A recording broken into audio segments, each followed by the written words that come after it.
नमस्कार साथियों। तो स्वागत है आपका आज की इस क्लास में। तो फ्रेंड्स, कैसे हैं आप सब? आई होप आप बहुत अच्छे से होंगे। तो फ्रेंड्स, जैसा कि आपको पता है, हम जो है वो सीटेट की प्रिपरेशन कर रहे हैं। सीटेट जुलाई 2025 की प्रिपरेशन जो है वो हम क्लासेस के जरिए कर रहे हैं। तो फ्रेंड्स, ये जो क्लासेस हैं ये हैं एसएसटी से रिलेटेड एंशियंट हिस्ट्री वाला पोर्शन जो है उसको हम रीड कर रहे हैं।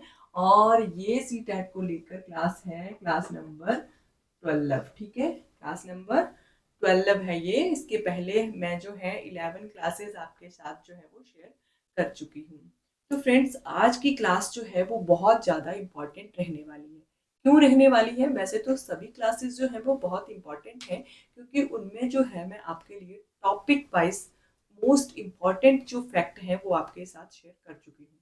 लेकिन आज की जो क्लास है ये टॉपिक से रिलेटेड तो नहीं है, लेकिन बहुत इम्पॉर्टेंट जो कुछ क्वेश्चंस हैं वो मैं आपके लिए लेके आई हूँ, जो कि एग्जाम में किसी ने मतलब हर बार किसी न किसी एग्जाम में ये आए हुए हैं। ठीक है, तो ये जो क्वेश्चन है ये बहुत इंपॉर्टेंट क्वेश्चन है। ठीक है, तो इन सभी को आपने कॉपी और पेन लेकर जरूर बैठना है। जैसा कि मैं हर क्लास में बोलती हूँ, प्लीज इन क्वेश्चंस को जरूर पढ़ लें। ठीक है, तो शुरू करते हैं हम ये क्लास। तो वो सबसे पहला क्वेश्चन है, युगम सुमेलित कीजिए। ठीक है, तो इसके पीछे की क्लास में मैं आपको जो है वो बुक्स के बारे में और उनके लेखकों के बारे में, ठीक है, ग्रंथ और उनके लेखकों के बारे में बता चुकी हूँ। तो पहला जो क्वेश्चन बनता है वो उसी से रिलेटेड बनता है। तो हमें युगम सुमेलित करना है, मतलब कि हमें बताना है कि किसकी कौन सी बुक है, कौन से राइटर ने कौन सी बुक जो है वो लिखी है, कौन से लेखक ने कौन सा ग्रंथ की रचना जो है वो की है। सबसे पहला आता है मैग्नस थीस। तो मैग्नस थीस के सामने लिखा गया है महाभाष्यम। क्या ये ठीक है? नहीं, क्योंकि मैग्नस थीस जो थे इनके द्वारा इंडिका, ठीक है, किसकी रचना की गई थी? इंडिका। ठीक है, मैग्नस थीस ने इंडिका नामक पुस्तक या इंडिका नामक ग्रंथ की रचना की थी। आगे है अश्वघोष। अश्वघोष के द्वारा कौन सी रचना की गई थी? अश्वघोष के द्वारा जो है वो बुद्ध चरित की रचना जो है वो की गई थी। ठीक है, तो बुद्ध चरित की रचना अश्वघोष के द्वारा। आगे है पतंजलि। पतंजलि जी के द्वारा महाभाष्यम की रचना जो थी वो की गई थी।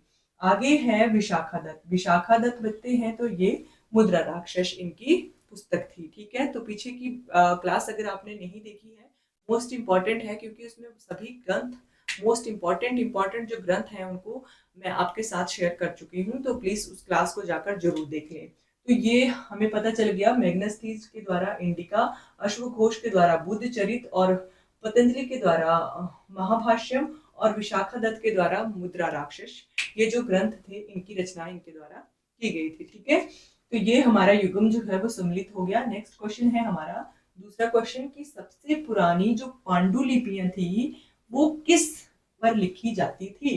ठीक है, किस चीज के ऊपर लिखी जाती थी पांडुलिपियां? तो मैं आपको बता चुकी हूँ कि पांडुलिपियां आखिर क्या होती थी। ठीक है, अगर आपने मेरी क्लासेस को नहीं देखा है तो प्लीज जरूर जाकर देखें। पांडुलिपियां जो थी सबसे पुरानी, तो यहाँ पर पूछा गया है कि जो सबसे पुरानी पांडुलिपियां थी वो किस चीज के ऊपर लिखी जाती थी?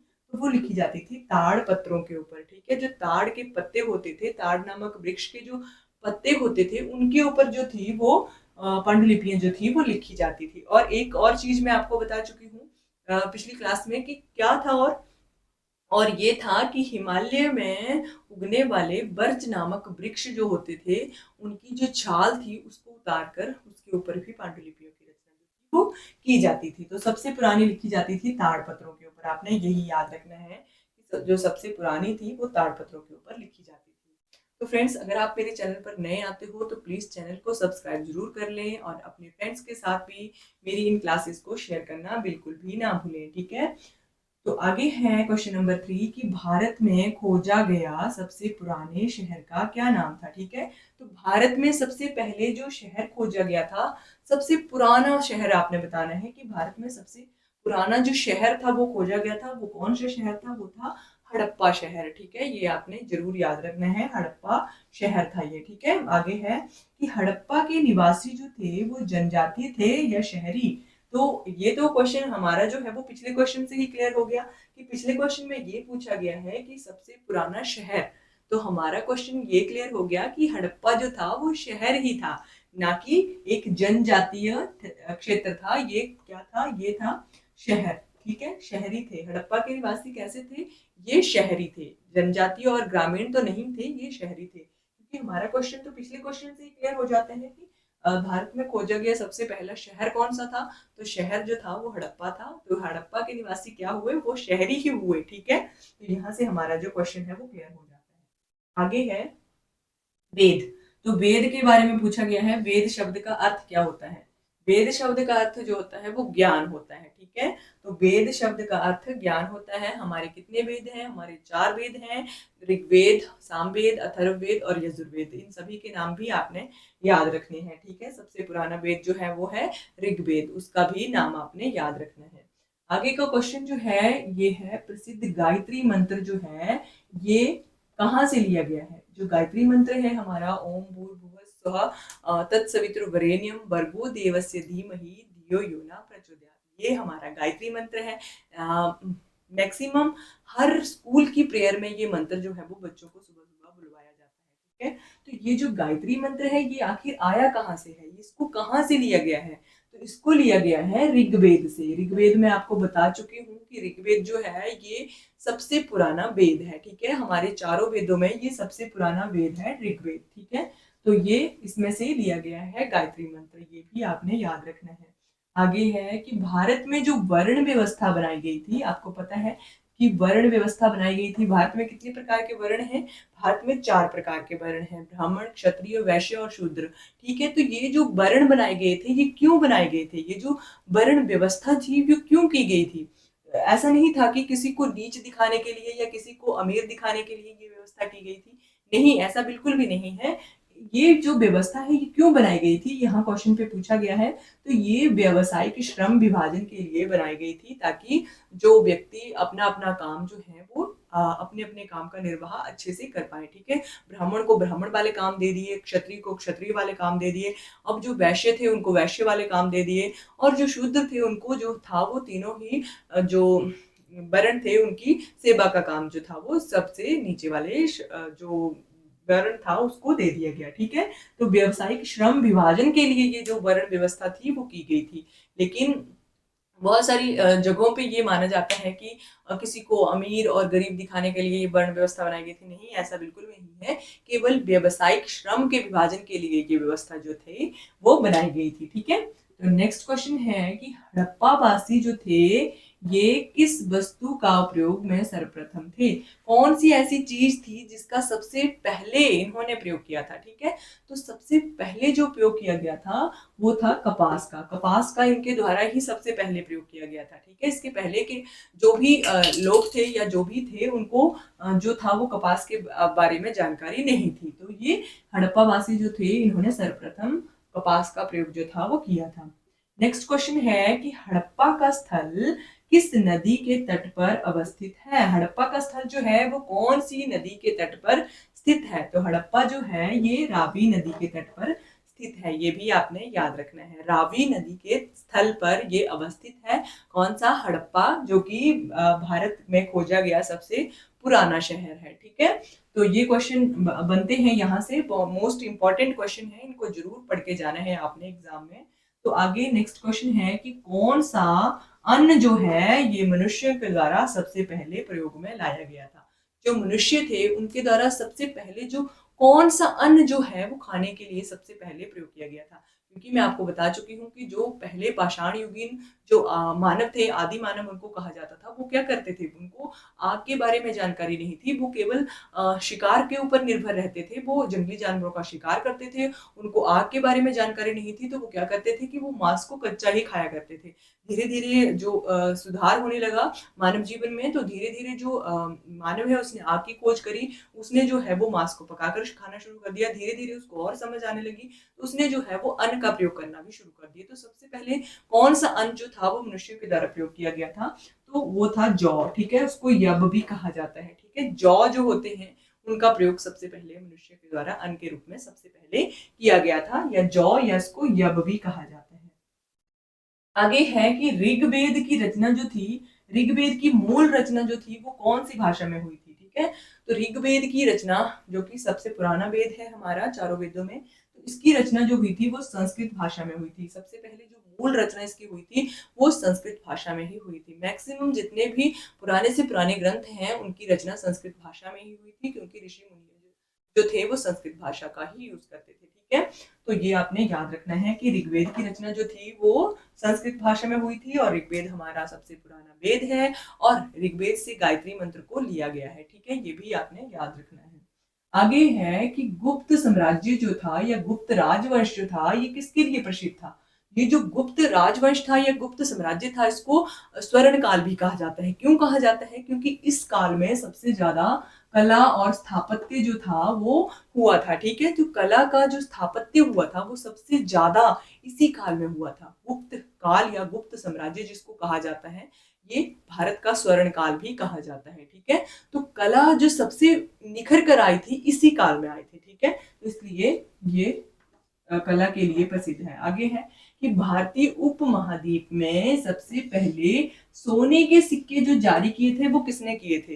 तो मैं आपको बता चुकी हूँ पिछली क्लास में कि शुद्ध सोने के सिक्के किसने जारी किए थे। तो शुद्ध सोने के सिक्के जो थे वो कुषाणों ने जारी किए थे सबसे पहले। ठीक है, सबसे पहले जो शुद्ध सोने के सिक्के बनाए गए थे वो कुषाणों के द्वारा बनाए गए थे। ठीक है, तो कुषाणों का सबसे शक्तिशाली राजा कौन सा था? वो था कनिष्क। ये भी मैं आपको बता चुकी हूँ। इसी तरह से अगर आपसे सोने के सिक्के पूछे गए हैं तो आपसे एग्जाम में शीशे के सिक्के भी पूछे जा सकते हैं। तो शीशे के सिक्के जो थे वो जारी किए गए थे सातवाहनों के द्वारा। ठीक है, सातवाहन जो थे उनके द्वारा जो था वो सोने के शीशे के सिक्के जारी किए गए थे, और सोने के सिक्के कुषाणों के द्वारा जो थे वो जारी किए गए थे। ये भी आपने याद रखना है। आगे है कि रेशम बनाने की तकनीक जो थी उसका आविष्कार सबसे पहले कहाँ हुआ था। जब जो रेशम बनाते हैं, ठीक है, तो इस तकनीक का आविष्कार जो था वो कहाँ हुआ था। ठीक है, कौन सी जगह पे हुआ था? तो रेशम बनाने की तकनीक का आविष्कार जो था वो चीन में हुआ था। ठीक है, तो चीन में ये हुआ था, और कब हुआ था? 7000 वर्ष पहले। ठीक है, 7000 वर्ष पहले चीन में रेशम बनाने की तकनीक का आविष्कार हो गया था। ठीक है, सबसे पहले। ठीक है, आगे है कि अशोक ने किस युद्ध के उपरांत बौद्ध धर्म को अपना लिया था। तो मैं आपको बता चुकी हूँ अशोक सम्राट के बारे में। ये जो थे मौर्य साम्राज्य के सबसे शक्तिशाली राजा थे, और ये जो थे अशोक, इन्होंने अपने 99 भाइयों की हत्या करके जो राजगद्दी थी या जो राज्य अभिषेक था वो करवाया था। और ये जो थे इन्होंने कलिंग का युद्ध लड़ा था, कलिंग पर विजय प्राप्त करी थी। लेकिन कलिंग का जो रक्तपात था उसको देखकर इनका जो मन था वो विचलित हो गया था, और इन्होंने जो था वो बौद्ध धर्म को अपना लिया था। ठीक है, तो ये इंपॉर्टेंट है कि कलिंग के युद्ध के बाद इनका जो मन है वो विचलित हो उठा था। ठीक है, कलिंग के युद्ध के बाद इन्होंने बौद्ध धर्म को अपना लिया था। ये क्वेश्चन इंपॉर्टेंट है, ये आपने याद रखना है। आगे है कि उपनिषद का क्या अर्थ होता है। अब हमें वेद का अर्थ पता चल गया कि वेद का अर्थ ज्ञान होता है, तो उपनिषद का अर्थ भी मैक्सिमम एग्जाम में पूछा जाता है। तो उपनिषद का अर्थ क्या होता है? उपनिषद का अर्थ होता है निकट जाना या पास बैठना। ठीक है, जो पहले के आपको पता है, जो पहले की जो शिक्षा थी वो गुरुकुलों में दी जाती थी, तो गुरुकुलों में जो गुरु होते थे वो चाहते थे कि उनके शिष्य जो थे उनके पास बैठे, तो इसीलिए उपनिषद शब्द का वो प्रयोग करते थे। ठीक है, उपनिषद शब्द का अर्थ होता है निकट बैठना या पास जाना। ठीक है, ये दोनों ही अर्थ होते हैं उपनिषद के। आगे है लास्ट क्वेश्चन कि महावीर स्वामी जो थे ये जैन धर्म के कौन से नंबर के तीर्थकर थे। ठीक है, तो आपको पता है जैन धर्म के तीर्थकर थे स्वामी महावीर। ठीक है, तो ये जो स्वामी महावीर थे जैन धर्म के तो वैसे तो संस्थापक कौन थे? ऋषभवेद थे, लेकिन एक्चुअल में जो संस्थापना का श्रेय जाना चाहिए वो महावीर स्वामी को ही जाना चाहिए, क्योंकि इनके ही जो जब ये आए थे स्वामी, तो इसी टाइम में जैन धर्म जो था वो सबसे ऊपर उभर कर आया था। ठीक है, तो जैन धर्म के ये जो महावीर स्वामी थे ये 24वें और अंतिम तीर्थकर थे। ठीक है, इसके पहले 23 जो तीर्थकर थे वो हो चुके थे। ठीक है, ये 24वें और अंतिम तीर्थकर थे जैन धर्म के महावीर स्वामी। ठीक है, तो वैसे तो जैन धर्म की जो स्थापना है वो ऋषभवेद के द्वारा की गई है। ये भी इंपॉर्टेंट है, ये भी आपने याद रखना है। तो सभी जो क्वेश्चन है बहुत बहुत बहुत इंपॉर्टेंट है, सभी को आपने याद करके जाना है। और अपनी अगर आप नोट्स बनाते हो तो प्लीज़ नोट करके ज़रूर रख लें, क्योंकि एग्ज़ाम के टाइम आप सोचते हो कि हम कहाँ से पढ़ें, कहाँ से पढ़ें। तो अगर आपने स्वयं के नोट्स बनाए होंगे तो आपके लिए बहुत ज़्यादा ये हेल्पफुल रहने वाले हैं, ठीक है। तो आज की क्लास में ये बस इतना ही, मोस्ट इम्पॉर्टेंट क्वेश्चन थे ये। तो आपको मेरी क्लास कैसी लगती है प्लीज़ ज़रूर बताएं मुझे कमेंट करके। अगर आपको अच्छी लगती है क्लास तो लाइक करना बिल्कुल ना भूलें, अपने फ्रेंड्स के साथ शेयर करना भी बिल्कुल ना भूलें और चैनल को सब्सक्राइब भी ज़रूर कर लें। Thank you for watching.